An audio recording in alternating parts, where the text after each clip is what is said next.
இயேசுவில் பிரியமான என் அன்பு சகோதரமே, ஆண்டின் பொதுக்காலத்தின் 14ஆம் ஞாயிற்றுக்கிழமையில் அடியெடுத்து வைத்திருக்கின்ற உங்கள் ஒவ்வொருவரையும் அன்போடு வாய்ஸ் ஆஃப் டிவைன் மெர்சி என்ற யூடியூப் சேனல் மூலமாக அழைக்கின்றேன். இன்றைய 3 வாசகங்களும் நம் ஒவ்வொருவரையும் பெரும் சுமை சுமந்திருப்பவர்களே, எல்லோரும் என்னிடம் வாருங்கள், உங்களுக்கு நான் இளைப்பாறுதல் தருவேன் என்ற அற்புதமான ஆறுதல் வார்த்தையை ஆண்டவர் இயேசு கிறிஸ்து நமக்காக கூறுகின்றார். இன்றைய முதல் வாசகத்திலே இறைவாக்கினர் செக்கரியா, சீயோனின் மகளே மகிழ்ந்திரு, அகமகிழ்ந்திரு, ஏனென்றால் இறைவன் உனக்காக வந்திருக்கின்றார், உன்னை மீட்பதற்காக வந்திருக்கின்றார், உனக்கு புது வாழ்வு கொடுப்ப வந்திருக்கின்றார் என்ற அற்புதமான செயலை கூறுகின்றார். இன்றைய 2வது வாசகத்திலே இறைவாக்கினரின் மூலமாக திருத்தூதர் பவுலடிகளார் அழகாக சொல்கின்றார், கடவுள் ஆவிக்குரிய செயல்களை செய்யும் பொழுது ஊனியல்பிலிருந்து நீங்கள் மீட்கப் பெறுவீர்கள் என்று கூறுகின்றார். இந்த ஊனியல்பு என்பது 3 விதமான மனநிலையை நமக்கு எடுத்துரைக்கின்றது. ஒன்று, ஆதிக்க மனநிலை. ஆதிக்க மனநிலை என்று சொல்லும் பொழுது எல்லாம் எனக்கு தெரியும் என்ற மகட்டான ஒரு எண்ணம். அந்த எண்ணம் இருக்கும் பொழுது யாரையும் ஏற்றுக்கொள்ளக்கூடிய ஒரு சூழல் இல்லாத ஒரு நிலையாக இருக்கின்றது. 2வது, ஊதிய மனநிலை.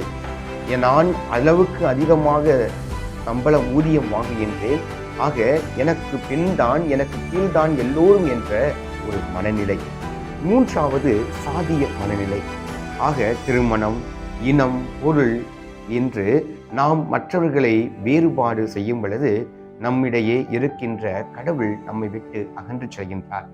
ஆக இந்த ஆதிக்க மனநிலை, ஊதிய மனநிலை மற்றும் சாதிய மனநிலை இருக்கும் பொழுது நாம் அனைவருமே ஊனியல்பில் நம் வாழ்க்கையை நகர்த்தி கொண்டிருக்கின்றோம் என்பதை ஆண்டவர் இயேசு கிறிஸ்து இன்று நமக்கு எடுத்துரைக்கின்றார்.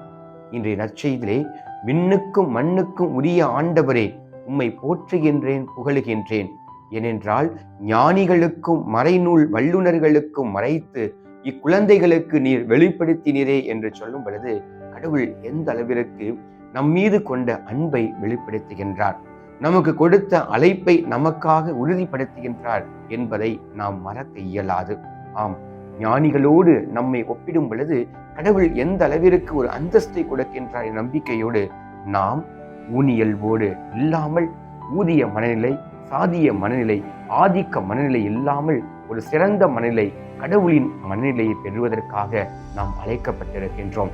ஆக இன்றைய 3 வாசகங்களும் சீயோனின் மகளே மகிழ்வோடு இரு, நீ எருசலேமே ஆர்ப்பரி என்று சொல்லும் பொழுது கடவுள் நமக்காக வந்திருக்கின்றார், நம்மோடு பயணிக்கின்றார் என்பதை மறக்கக்கூடாது, மறந்தும் இருந்து விடக்கூடாது என்பதற்காகத்தான் தூய ஆவியானோருடைய வாழ்வை வாழ்வதற்காக இறைவன் கொடுத்த இந்த உன்னதமான நற்பண்புகளோடு நாம் வாழும் பொழுது, செயல்கள் செய்யும் பொழுது கடவுள் நமக்காக இருக்கின்றார் என்பதைத்தான் ஆண்டின் பொது காலத்தின் 14ஆம் ஞாயிற்றுக்கிழமையிலே நமக்காக எடுத்துரைக்கின்றது. ஆம், என் அன்பிற்கு இனியவர்களே, கடவுள் நம்மோடு இருக்கின்றார். ஒரு உன்னதமான மனநிலையை பெற்றவர்களாக, கடவுளின் பிள்ளைகளாக வாழ்வதற்காக உங்களுக்காக தொடர்ந்து மன்றாடுகின்றேன். இறைவன் நம் ஒவ்வொருவரையும் ஆசீர்வதிப்பாராக. ஆமேன்.